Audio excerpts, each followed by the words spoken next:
Good afternoon, greater Philadelphia area. This is Toole Time Real Estate Radio on WWDB, 860 AM.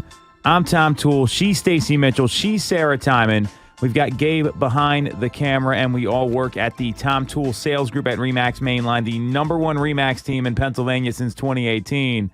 And it's been quite the week in real estate, to put it mildly. If you want to tune into the live stream, we're on Facebook, YouTube, and Instagram every week. Give us a subscribe, a follow. Just look up Tom Toole Sales Group. So, ladies, this has been, Stacey's taking a video of me. That's fantastic. I do it every week, though, so who am I to judge? It's been a week in real estate. There's been a lot of things that have happened, from the rate drops on Friday, the Fed reaction over the weekend. So let's get into, really the thick of it here, because to me, this is going to be one of those defining moments for real estate agents and for consumers as we end the year in terms of what's going to be the right decision and how things are going to go for them. So a lot of people didn't realize this. I was shocked how many people didn't know this, that our team reached out to over the past 4, 5, 6 days here. I guess it's been 5, about interest rates. It was the single biggest drop in one day ever in interest rates, coming down from just north of 7% to 6.5%. There's a lot to unpack here. Ladies, what are you hearing from consumers right now? What do you think about all this? I mean, the inflation data was a little softer than anticipated that caused this drop. What's your reaction been? What are your clients saying right now? Well, most of my clients had no idea. Shocking to me. I'm being serious. Yeah, truth. So it was great to be able to come to them with this positive news for once in a news cycle, right? And to be able to really actually discuss with them what that means for them, how much money they could save, and possibly increase their price point based on this new information. So there were a number of them that were really excited. They were hoping for a bigger drop, obviously, but I think this was definitely positive. And for the most part, the reception I got from my clients were very positive. Yeah, I would agree. And I also agree that, a common thing that I heard was, oh, good. Well, I'm going to wait for them to drop more, which, then it was fascinating to me. Right. Mm-hmm. Which then it was kind of about explaining that, that's not something to hold your breath on.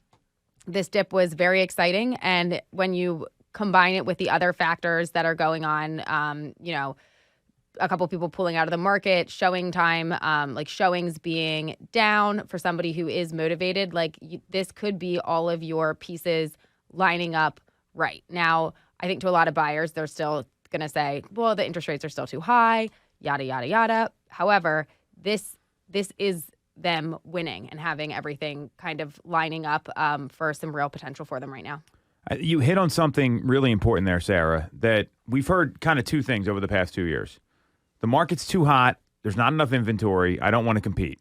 That's one of them. Or interest rates are too high and they're going to keep going up. I'm going to wait for them to come down substantially. So what's happened now, and this data is so important, is that we've seen interest rates drop from 7.25% to 6.5%. So on a $400,000 loan with a 30-year fixed payment, that's a $207 a month savings. And what we've also seen happen is that inventory is down anywhere from 29 to 34%, depending on which county you're in, Philadelphia, Chester, Montgomery, Delaware County.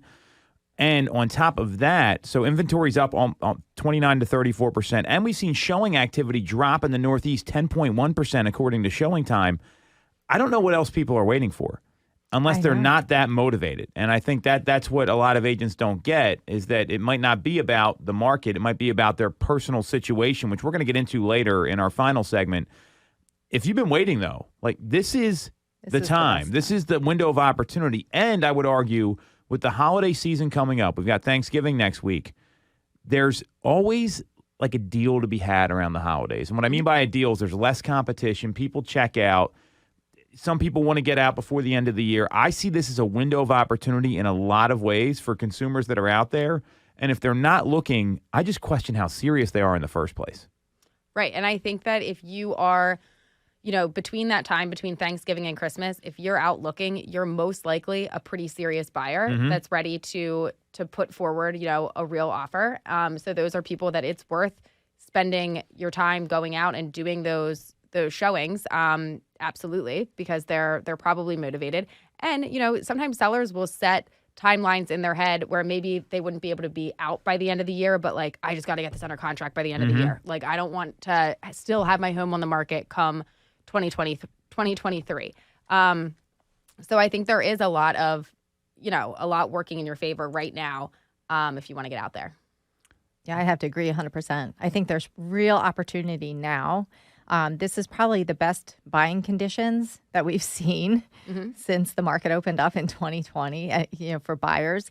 Less competition, more inventory, and we had a dip in the interest rates. Now, there's argument that they would say, well, the interest rates are higher. Well, yes, they are than before, but those interest rates were historically, they were the lowest ever. Right. And they will guarantee they're not coming back. No, Yeah. That was an anomaly, and it was because of the pandemic. So this is like the prime opportunity for buyers at this point. So you bring up a couple good points. Sarah, what you said, the buyers are motivated right now looking. The sellers on the market, they are also equally serious about selling. Yes. Because they're opening that up when they're trying to do holiday stuff and like they're letting people come through. Yeah. Yes. And historically, there to me, it's always there's deals to be made this time of year. And when I put my buyer hat on or my consumer hat versus me being a real estate agent, which is tough given how long I've been doing this, I'd rather be the one out there looking when there's less competition. You're not dealing with 10, 15 other offers. There's some people that just make up this decision. They're not doing anything until next year because their friends told them to or they got some advice, which to me is not the best way to approach it.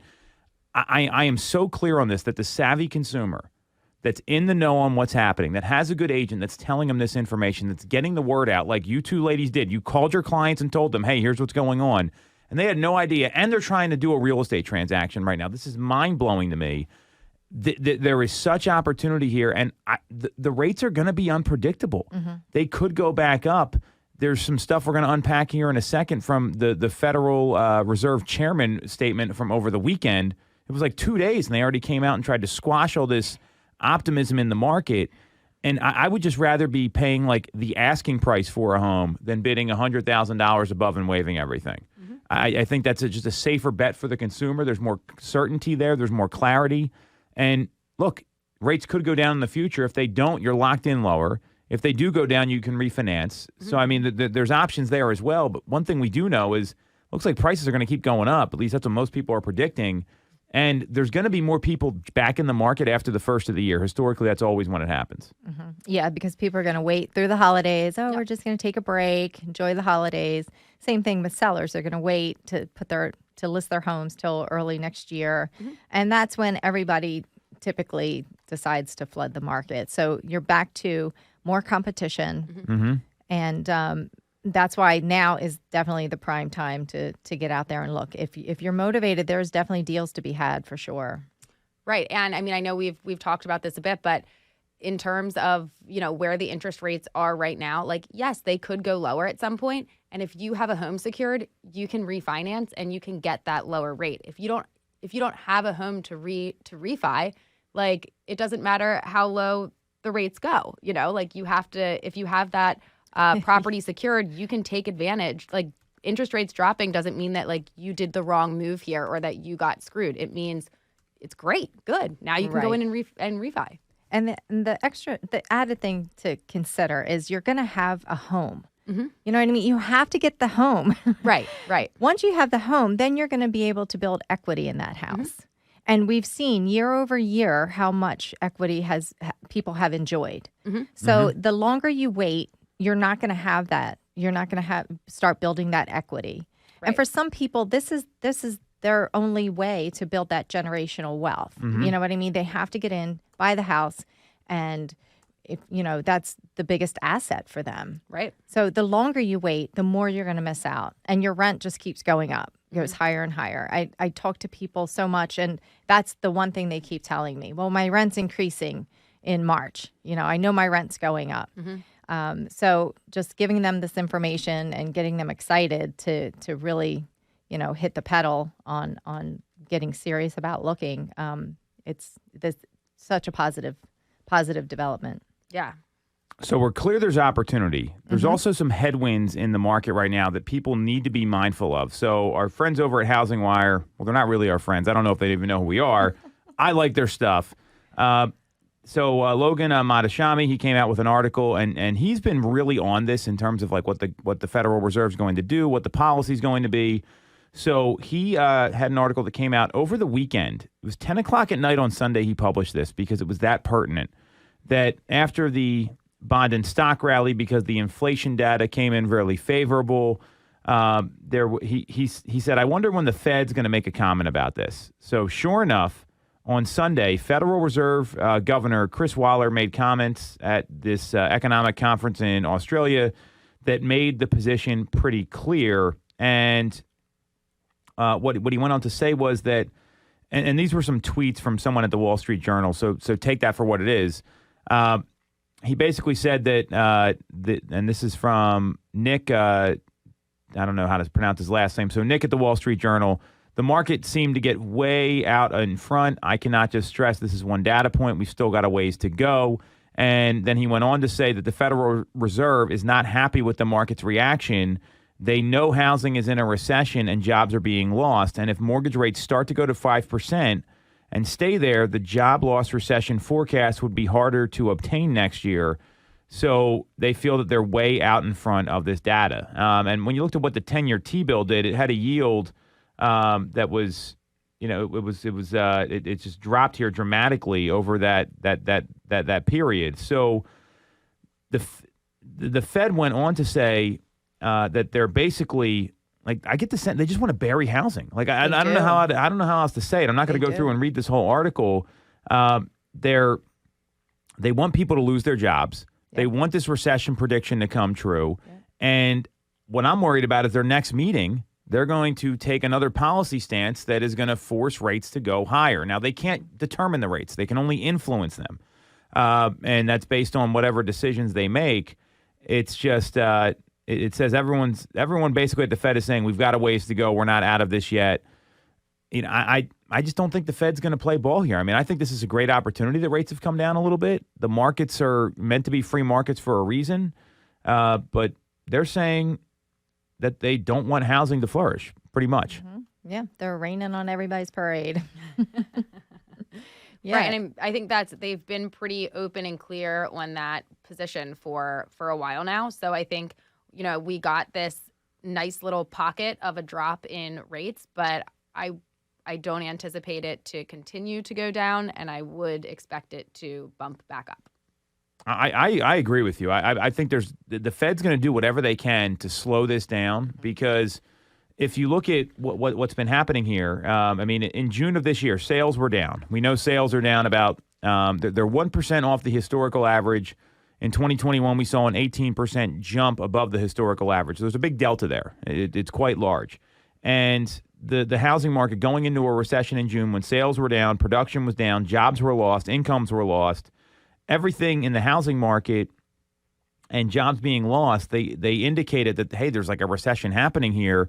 But you can't go and say that sector of the economy is fine while the downturn shows some disconnection from the real world. And it just seems like they want this to go the other way, which is really disheartening to me. It is. It's, they want people to lose their jobs. Right. And there's been announcements of a lot of tech layoffs. I don't know if you guys are keeping track of that, but there's a lot of layoffs coming up. So there's lost jobs right there. But they want people to lose their jobs and the labor markets to get really weak. So, it's kind of like it's a self-fulfilling prophecy here. They're just trying to make it happen, just crash the entire economy. I don't get it, but yeah. What? And so then just when people lose their jobs, then they don't have money to spend. So then the spending slows down. Yes. Yeah. And the inflation comes down because the supply and demand. Yeah. But I don't know about you guys. We were out over the weekend at a restaurant, and it was crazy land out there this weekend. Like, people are still out. Yeah. I don't see much change in spending habits around our areas. The malls are still crowded. The shopping's going on. People are out enjoying themselves. So I haven't seen much of a difference in that. Yeah, and I mean that's where it gets challenging right now. I mean, we're coming into a big spending time of the year. I think the holiday season coming up here is going to be really interesting in terms of what's going to end up actually happening. And it just the flip side is a lot of economists are saying that it's going to take some time for housing to really cool off because we have a supply and demand issue there. And the housing market getting balanced like it has, seeing a 30% jump in inventory, still only gets inventory to like a month and a half in the suburbs. Philadelphia's seen a big jump. They're up to a 4-month supply. That's much healthier in general across the board. We've seen prices are up, anywhere from 7 to 10% this year. We're going to get into some predictions for next year.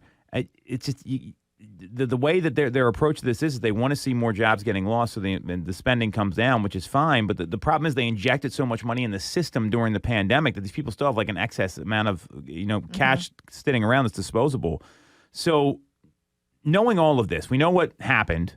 I also think the elections had something to do with this too. Those being over, I think people were just excited and happy they didn't have to watch political commercials anymore. Yes. These elections are just out of control at this point, and it's not to be political. I think it takes everyone's focus off things like job loss and economic development. So what do we think happens here with rates Q1 of next year? Because I think they might dance around for the next 45 days where they are right now. Q1, where do we see rates going? Well, it really depends on how high they're going to raise the basis points at the end of the year, because they're going to make an announcement. They already threatened to raise it. So I guess it really depends on how much. What's going to be the pain that they're going to inflict. Right. I think there's going to be some dancing for a little bit here. And then I think they're going to land for Q1 still somewhere right around that like 7%. So you think 7%. Stacey gave a non-answer, very political of you. So what do you think? Where do you think they're going to come in? Seriously. I would say they're going to be over 7, so 7.25. I hope you guys are right. I'm concerned that they're going to really push this because we still have a supply and demand issue, especially in the suburban markets. I think every market's got these little pockets that are different. Philadelphia is totally different than the suburban markets right now, and until that inventory comes up, we're going to see more of the same here. I mean, if you go into Chester County, for example, there's no housing market slowing in Chester County unless a home's overpriced. That's really what's happening. So I'm a little concerned about that. I hope you guys are right. I could see them going to 8 or 9. I wouldn't be shocked. I mean, it's really going to depend on what happens during the holiday season. I think that's going to be a big indicator here. And having the election being over, the midterms were very hotly contested, probably the most hotly contested midterm election ever. And so when's the next Fed meeting? Let's look this up here. Is it in December or is it January? I thought it was December. So it's December 13th and 14th. So I would imagine that's going to be the critical date. I think, and that's close enough to the holidays. Things may change a little bit. And I think they're going to raise rates again. So they're going to be Grinch. Yeah, right? Yeah. Right before Christmas. Krampus or whatever it is. Exactly. Yeah. Throwing out some more good news. Yeah. Oh, man. Too much. Well, I think, and I know Sarah and I, we were involved in a mastermind earlier today, and we were talking about focusing more on monthly payments. And for sure. Yeah. Getting our clients to think about where do you want to be as far as your monthly payment, and let's make that happen. Instead of focusing so much on interest rates, focus more on how can we get you into a home at the price point that you want to be. I mean, at the monthly payment you want to be. Right. No, I'm glad you brought this up because I was thinking about that as well. And something that was interesting that we had kind of talked about was if your monthly payment is where it needs to be, and I think the example that we were using was like your car payment. Like if you go in and you go to buy a car and it's like, all right, where do you need, what do you want your monthly payment to be? And then they put something together that fits your needs and hits that monthly payment. Most people don't even know what their interest rate portion of that monthly payment is. They just know what their monthly payment is and they like their car. And they buy it and they have this interest rate that they don't even know what it is. Right. So at the end of the day, if you're able to get all of the things that you're looking for, or, 75%, have it be a good fit of a home for you, one that you want to move forward with. And if you can afford that monthly payment, I don't want to say the interest rate doesn't matter, but it kind of doesn't. Right. It's obviously something that's going to factor into what is that monthly payment going to be, and that's going to affect things. But once you have that hammered out. And if everything lines up, I mean, Get the house. get the house.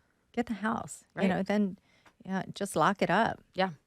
Because you're always going to have a monthly living expense. Right. You have to live somewhere, Mm-hmm. right? Right. I guess some people live in their car or live with their family, but Right. you have to live somewhere. You're going to have that living expense. Yeah. So why not be paying yourself? Right. So focus more on that monthly payment. Right. And then for like this kind of goes opposite of what we're just saying about not fixing so much on the rate. But like if you think locking in at 6.5, if you're like, oh man, I could have had it at this other rate before. Well, if they go up, then you win because you locked in at 6.5 rather than like hopefully not 9%, but Right. maybe 9%. Right. And what are you waiting for? You're going to wait, what, a couple more years Right. for something for pure speculation that may or Right. may not happen? You're Right. just putting your life on hold so that you can outsmart something. I don't know. That never Yeah. works out well for me. I just dive Right. in. Right. You It know. never works out well when people try to time the market anyway, period. We've said this on the show a couple times. So I love it's, hey, let's focus on the payment because that's really how you're buying the house anyway. Right. And what the first house I bought, we refinanced twice because the rates came down, right? So, I mean, it's not an unusual thing. This happened. It's a very common thing. Everyone's a little spoiled with these 3% rates. And what we found is that the people that are really transacting right now, we had an offer writing clinic earlier today, and Sarah, you were there. So it was relo buyers are transacting, first-time home buyers are transacting, people that need more space. It's really folks that are motivated are still transacting regardless of the rates. And just to give a little sneak peek of what happens in December, and we'll obviously talk about it on the show, all the predictions are that we're going to see like a 0.5 point increase in December. And they're saying it's a little bit of a reprieve from the 3/4 of a point or the 75 basis points. So, maybe the Fed did say they're going to start to slow things down once they get up into the mid fours, which we're approaching now. So, if they take originally a lot of economists predicted in an October poll that the Fed wants to go to 4.25 to 4.5% on the federal funds rate by the end of the year, and it was expected to peak around 4.5, 4.75. So that's kind of where things stand right now. So we all think this is a temporary sort of thing, at least until we get through the first quarter. We're going to talk about 2023 predictions next, including one from Lawrence Yoon. We're going to take a quick break. This is Tool Time, Real Estate Radio on WWDB 860 AM.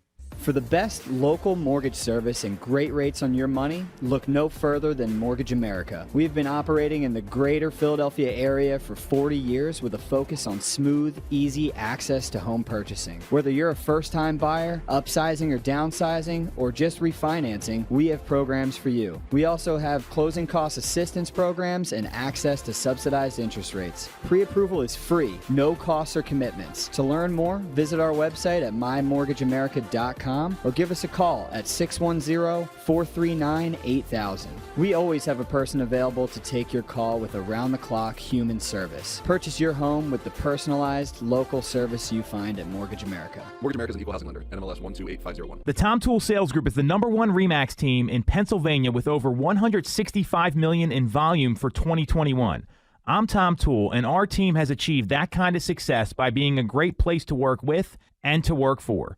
No one knows Greater Philly better than we do. We know real estate, but more importantly, we're real people. We hire the best agents and we give them all the tools to succeed. Even our brand new agents sell 17 to 24 homes a year because our team delivers the best experience in real estate. Teams deliver a better experience than individuals, and we're a top 1% real estate team in the country. We call it AAA service. We're your advocate, ally, and advisor. Because this isn't a transaction to us. It's a relationship. If you're buying or selling a home, call the Tom Toole Sales Group at RE/MAX main line at 610-692-6976 or visit tomtoole.com. That's tomtoole.com. Sell your home for more, and remember the real estate golden rule.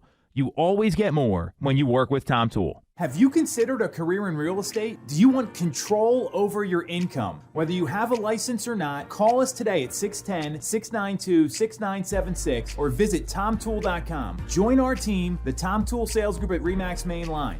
When you're getting a mortgage, you shouldn't have to sacrifice great service just to get a great rate. At Mortgage America, we've been lending with this philosophy for over 35 years. We have access to great low rates without the complications and delays of big or online banks. We're a local Pennsylvania lender with loan officers that you can actually meet. As PHFA's #1 lender, we specialize in all residential mortgage programs, including first-time buyer programs and low down payment options. For your free pre-approval, call us at 610-439-8000 or apply online at mymortgageamerica.com. Mortgage America is equal housing lender, NMLS 128501. Welcome back to Toole Time Real Estate Radio on WWDB 860 AM. I'm Tom Toole. She's Sarah Tymon. She's Stacey Mitchell. We've got Gabe behind the camera, and we all work at the Tom Toole Sales Group at RE/MAX Mainline, the #1 RE/MAX team in Pennsylvania since 2018. And we're streaming live every single week on Facebook, YouTube, and Instagram. Just look up Tom Toole Sales Group. Subscribe, follow, all that good stuff. So we talked about rates. We talked about what's going to happen over the next, let's call it 45 days here. Lawrence Yun, the chief economist at the National Association of Realtors, also was making news talking about his predictions for 2023. And these predictions have gone a little bit all over the place. If you've noticed how they've changed over the past like 30, 60 days. So Lawrence Yun came out and said that even though there's elevated mortgage rates, sluggish home sales, although to me it's a fine market like we saw in 2019, inflation, all the things we've been talking about, he anticipates a further uptick in home prices even if mortgage rates stay at or near 7%. And what he is predicting is that we're going to see prices go up anywhere from 1 to 2% on the national median in 2023. Obviously, markets are very local. We're not going to sit here and pick those apart. What do you two think about this prediction? I definitely agree. Yeah, I agree. And I think it's good news for everyone. Like, you don't want to see that, like, values aren't going to continue to rise. Like, and no, you don't. I've been through this. It's horrible. And I mean, even as a buyer, like, this is good news. It means that especially here locally, like, the home that you're going into is going to continue to increase in value. Now, does it do it in leaps and bounds as it had in previous years? I mean, not to that extent, most likely. But as long as it's continuing to go up, that is good news for everybody. I agree. Yeah, and I have to say, my personal feeling about this is that they're going to continue to increase in value. We're still going to have the supply and demand issue. Mm-hmm. I don't know where new supply is coming from in the next couple of years. I don't see an influx of sellers hitting the market all of a sudden. I mean, to the extent where it's going to make that big of a difference. Mm-hmm. But I do see the buyer pool increasing. I do, because the millennials are still trying to get into housing. Mm-hmm. They want to start their lives. You know, they're having, if not one child already, they're going to have more, there's more kids on the way. So there's going to be a need. So let me give you all the predictions that are out there right now. And this has changed dramatically, even over the past 30 days, 60 days. So the NAR, Lawrence Yun, they're predicting a 1.2% increase on the median sale price.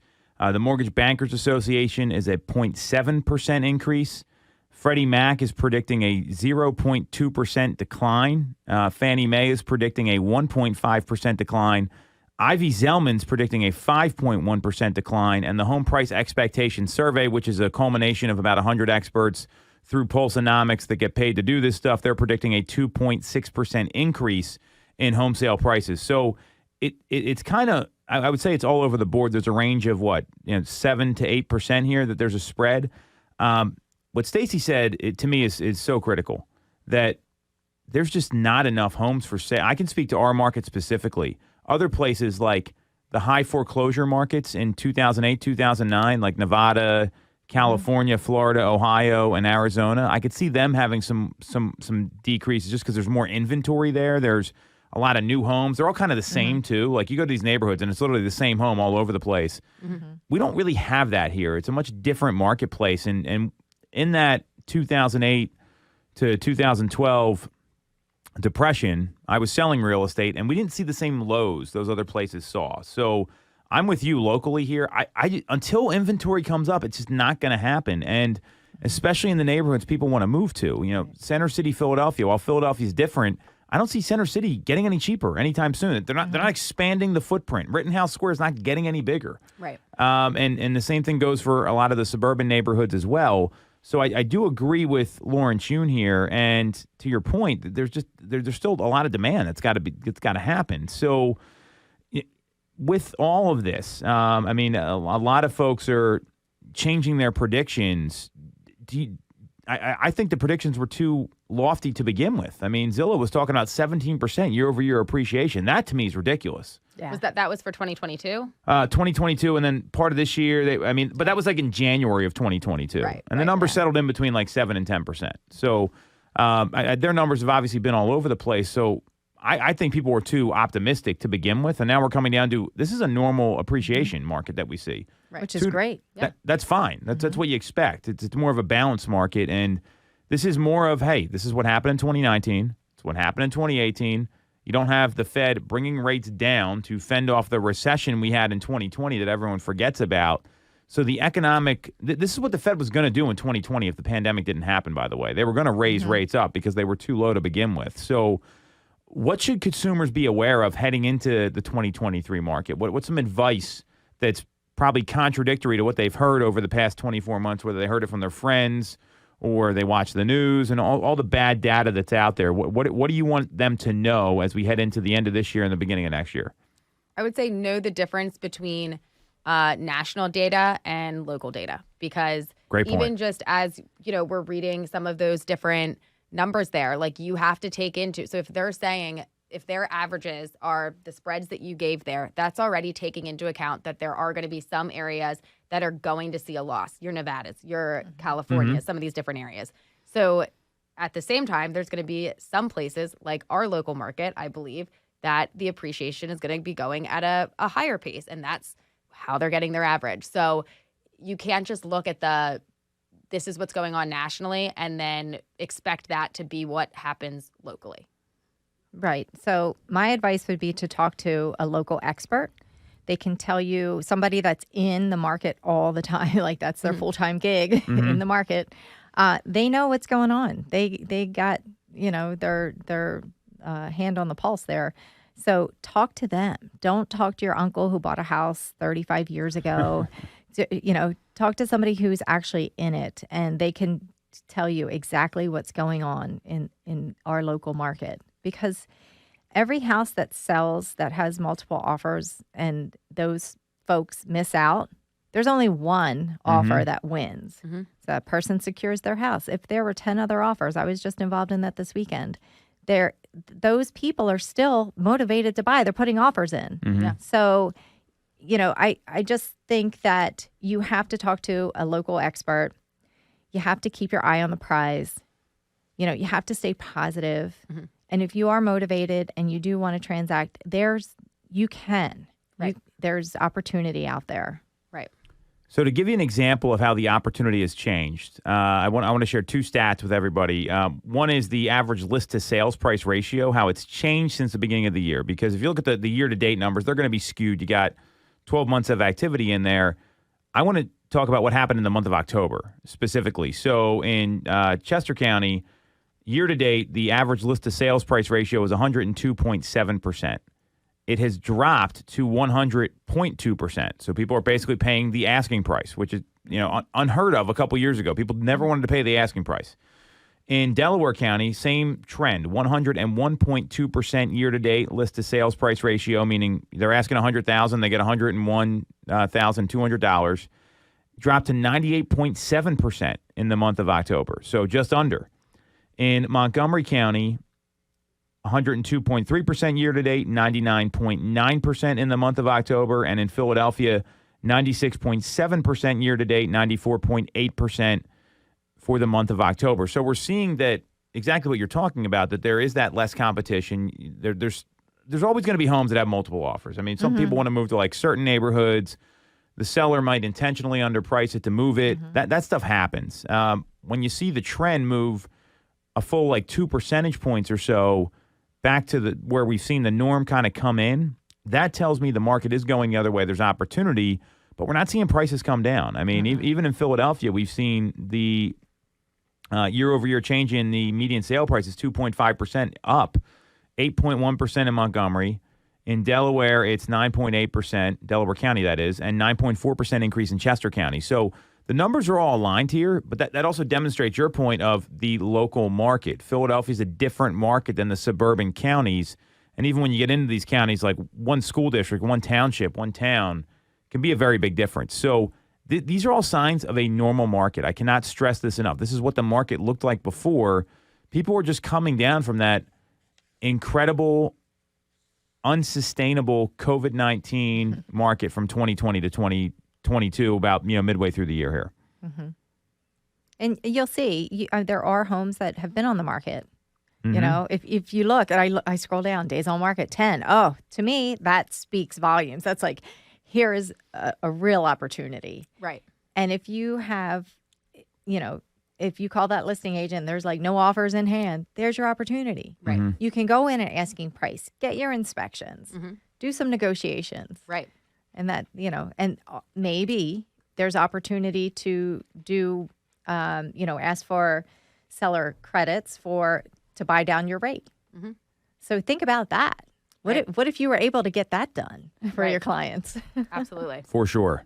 Well said. So not a whole lot more to unpack here than it sounds like we're all in agreement that the market's going to continue to be a healthy market for consumers. We're going to see prices go up locally here. I'm glad we're all on the same page. And more importantly, this is going to be good for the consumer because it's going to eliminate that fear of buying a depreciating asset. So we're going to take another quick break. We're going to come back, and this is something I'm very passionate about.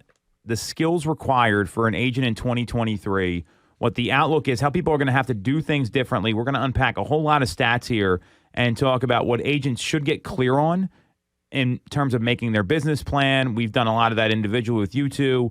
So we're going to go in exactly what it's going to take to win in 2023 for a real estate agent. This is Tool Time Real Estate Radio on WWDB 860 AM. You shouldn't have to deal with all the red tape when getting your mortgage from a big or online bank. At Mortgage America, we have access to big bank money, but with the personalized and detailed service of a local bank. We are here in your community and ready to serve with fast settlements, low down payment options, and first-time homebuyer programs. Pre-approval is free, no costs or commitments. For more information, visit our website at mymortgageamerica.com or give us a call at 610-439-8000. Mortgage America's equal housing lender, NMLS 128501. I'm Tom Toole of the Tom Toole Sales Group at RE/MAX Main Line. If you're thinking of becoming a real estate agent in the greater Philly area, I have a special offer for you.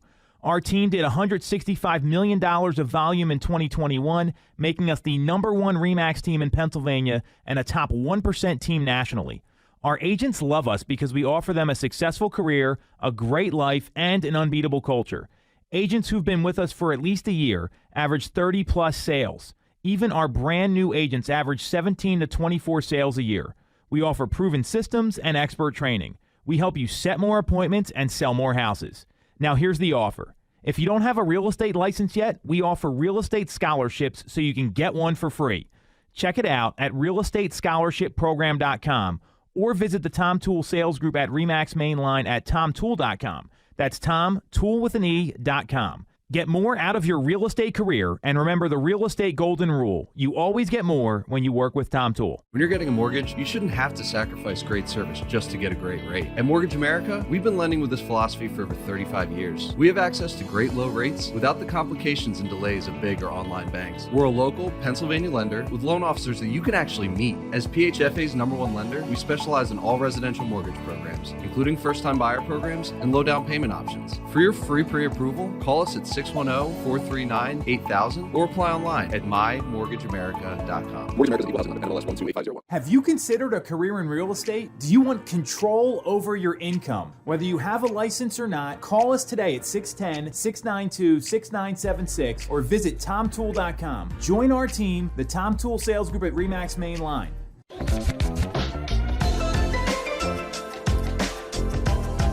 All right. Welcome back to Tool Time Real Estate Radio on WWDB 860 AM. I'm Tom Toole. She's Stacey Mitchell.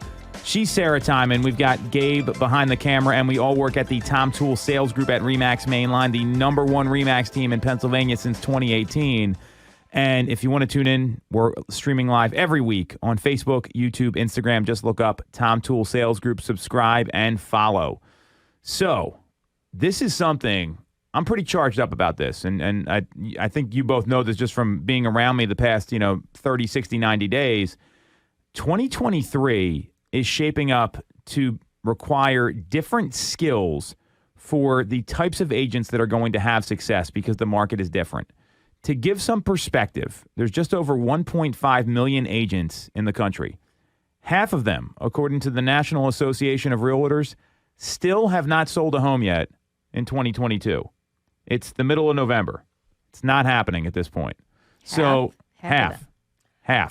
0.5, 50%. I'm wondering what percentage of those are trying to sell a house. It's a good question. I mean, there's some people that get their license and I think just decide they don't want to work and they don't like it. I mean, I don't, I don't know how to explain it. Obviously, the three of us, I think, are wired a little differently than most people, and I would argue that that's kind of how we are. So I've been talking to a lot of coaches, trainers in the industry, really positioning us to take advantage of the new market because I'm clear there's a lot of opportunity for the people that are ready for it. To give some perspective, and I find this is a time of year when a lot of folks look for like the grass is greener, what's the better environment because they don't like what they're doing. We have seen 23.5% of real estate agents in Chester, Delaware, and Montgomery counties change brokerages so far this year.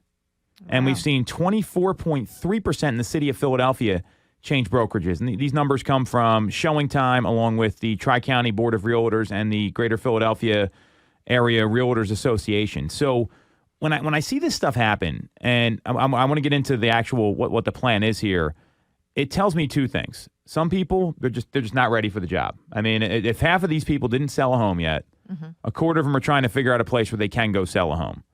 The flip side of this is that I know the best place to be, in my view, is where you're working and where you're happy. So if you've got the resources, you've got all that stuff, that's great.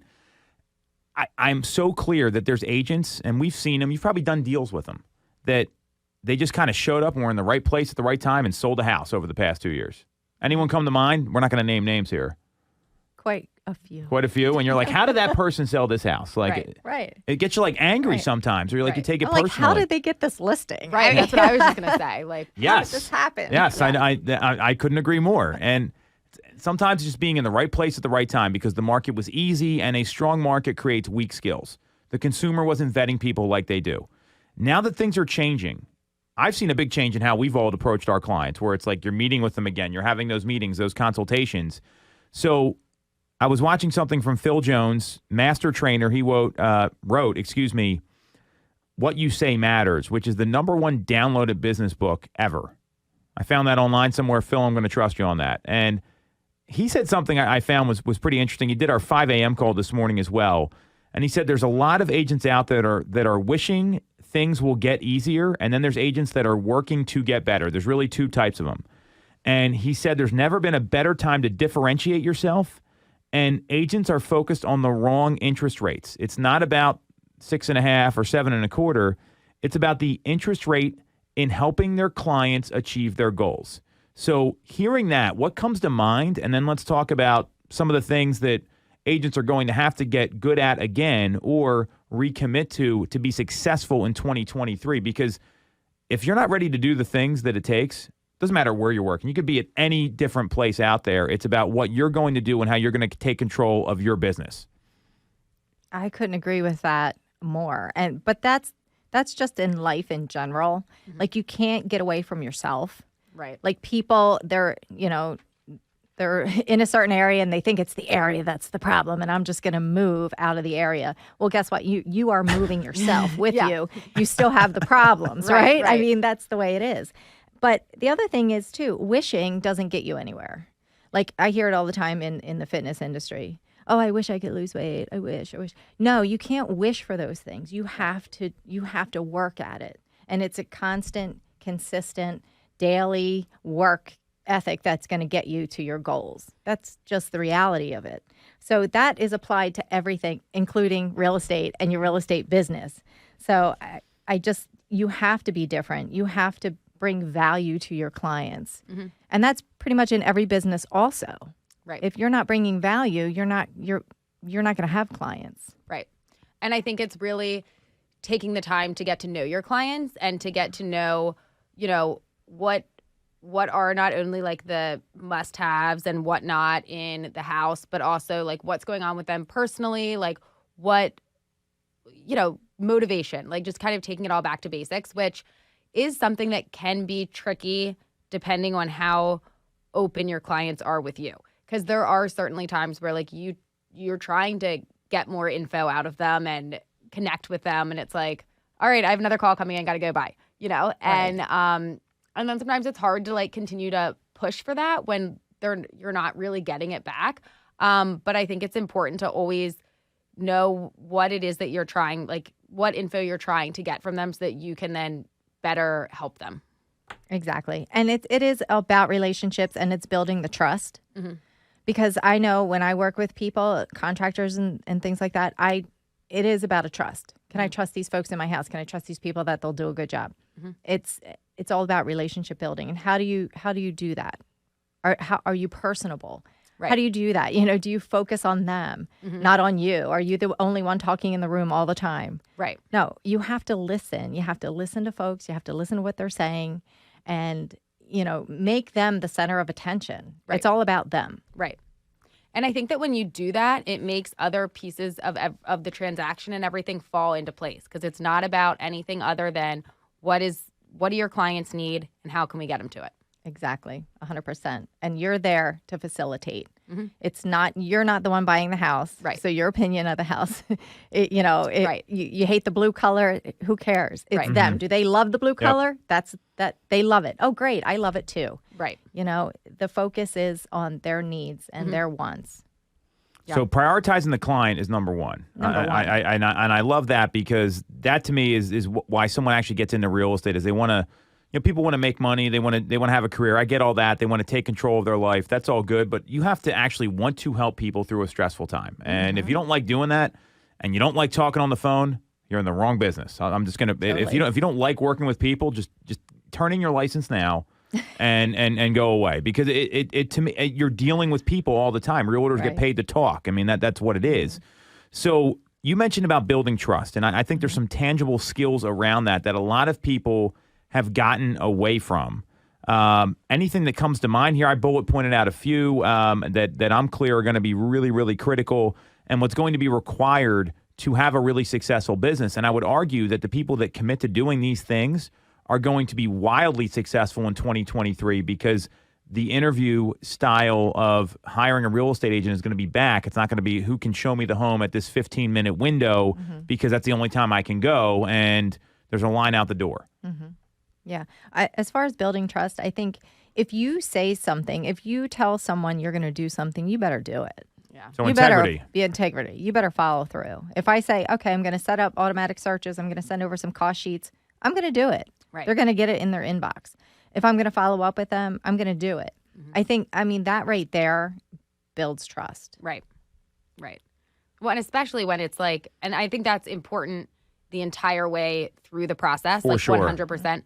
But I would say the first couple things, absolutely. Like no matter how small they are, like if you say you're going to do those things, like if you start off on the wrong foot, it's really hard to come back from that. Yes. Versus like if a little bit further in, not that I'm saying that's like okay, but if you said I'm going to send you a cost sheet tonight, and then you get it to them first thing in the morning, it's probably not going to be, unless if they needed it that evening for some reason. But like they know that you follow through. Yes. Right. So And like at that it that will point, come. like, right, that it will come. Versus like if the very first thing is like, well, they said they're going to do this and I don't see it yet. Right. Well, there's not a big margin for error at the beginning, because you're literally interviewing. Every time you sell a home, someone's interviewing you to be their advisor, be their guide, whatever else. I love what you guys said there, especially because one of our values at our team is integrity, and it's doing what you say you will when you say you will. So that made me smile on many levels. You two rock. I would also argue interpreting market data and communicating it to someone in terms they can understand. No one cares what an LTV is, or like think about all the jargon we learn, or in AOS, or using all these different things that are there. It's here's the contract to buy the home. Here's what the percentage here means. This is how much money you're borrowing against the value of the property based on the price you're paying. The more people use jargon, and it gets people confused. And I'll take it one step further, and something we've been working on, and I give both of you guys a lot of credit because you've really leaned into this, and I'd be curious what you have to say about this, is that understanding all this economic stuff that's going on and being able to communicate it to consumers in terms and ways they can understand, because this affects their purchase. But if you're talking about the federal funds rate, I mean, you've probably lost 90% of the room. Yeah. And so, I mean, have you two spent more time studying the market and being able to like communicate it properly? I think this is something that most agents, they don't even spend the time looking at. They just think, oh, I'm just going to go sell this house, and that's going to be it. Yeah, I mean, I think it also makes you feel a lot more confident as you're guiding the person through what's going on, because you know what's going on. So you can, and no matter what it is that you're telling them, like, it's not you doing it, that's what's going on in the market, and being able to say, like, this is what's going on. Like, this is what we've seen. And it makes you feel a lot more comfortable going through those steps and those questions. Right. No matter who you're speaking to. If you're speaking to folks who have, been through this process numerous times, they have a financial background, they know a lot more. But if you can communicate what you know as an agent and what you see in the market every day that you're in, they can appreciate that. And they'll it might be a little easier transaction or harder depending on how much you have to convince them that, I know this doesn't make financial sense sometimes, but Right. yeah, I know you don't want to pay over asking price, but in this situation you have to. Right. But and then come the other folks who don't have any of this background, never been through the process before, and you have to chunk it down so that they can understand it and digest the information. So that they feel comfortable. I think that is what you have to finesse, and that's what it's really important that you're able to do both. Right. And all in between. Yeah. Well said. All right, here's another one. Create no pressure selling situations and giving advice that is contrary to your own interest, a.k.a. not having commission breath. And what I mean by that is you go to a home and it's not the right home for them, telling them, hey, I don't think you're going to like this super busy road that this home is sitting on, or that's going to, even if they like the house, this is going to hurt the resale value, even if it's 30 years from now. And just saying those sort of things and taking your interest out of it and giving that kind of advice, to me, that's what people want. And I think that's a really important thing that a lot of agents, they're so used to, hey, all right, you like this house, bid $100,000 above the asking price, waive inspections, and give me your firstborn child. And that's been what a lot of agents felt like they had to do. And this is how to sell, is just detach from the outcome. Well, and I think that when you point out those things, if maybe that is something that actually isn't that big of a deal to them, but then it was their decision and you made them aware of it, which makes them know that you have their interest in mind. Yeah. When you're going through a house, if you see something that sticks out to you and they don't catch or they don't notice, and you point that out, I think that speaks volumes. And again, that's going back to building trust. Love that. All right, here's another one. Sarah, you were excellent at this. And you've been staying positive and keeping everyone moving forward, because you're going to have losses in these transactions. I know a couple years ago, I think you had like 6 people lose out on offers, and then you sold 5 of them houses in the next like 3 weeks. And that was cool. It was a great job is what it was. It was also around this time of year, by the way, when everyone thinks you can't sell houses. So how important is that? Because we've all had people that have lost out on, like, a deal falls apart on the listing side. People lose out on an offer. How important is that positivity and keeping your folks moving towards their motivation? I would say so important, because like if you get frustrated and you lose it, like what do you think they're going to do? They're the ones that also were emotionally invested in the home. So you have to like let them know that like we'll have more opportunity. And I think staying positive is very important. It is. I mean, it is pretty much everything for some people. Yeah. Like you can tell with each stomach punch that they get. I mean, it's hard. It is tough, but you have to, we'll continue to look, we'll get out there, it's so cliche, but it always does work out the way it's supposed to. Right. And it is so cliche, but it happens every single time. Documented and proven. Yes. I mean, I've been through it just like both of you have. So. No, and the negative attitude doesn't really attract a lot of people. And you can spot someone with a bad attitude about like literally 3-4 miles away. And that's not the kind of person that most folks are going to want to work with. This is an emotional decision for a lot of people, whether they're selling their family home, they're selling a home they've lived in, or they're buying a place where they want to be for the long term with whatever their household looks like. So that's another really important one. We're going to be short on time here. I got two more. So this one I think is probably the thing a lot of people have just kind of ignored altogether, which is realize that we are in a nurturing and lead generation game. Follow up, build trust, and have a daily number you're going to commit to around talking to new people and setting new appointments. Yeah, I think that's the way to stay successful. Yeah, you have to keep reaching out. You have to keep nurturing and building the pipeline. Yeah. You Well, have and like to. very rare, like I know that the last couple years maybe we're a little bit different, but like very rarely do you meet somebody and then they're like, yep, let's go. And then within like a week, you've wrapped something. Like it's all, Right. it's much more long-term than that. It's a long game. Yep. Do you two find yourself more interested in your numbers right now than you were maybe a year or a year and a half ago, given what's going on in the market? I'm always interested in my numbers. Okay, I love that.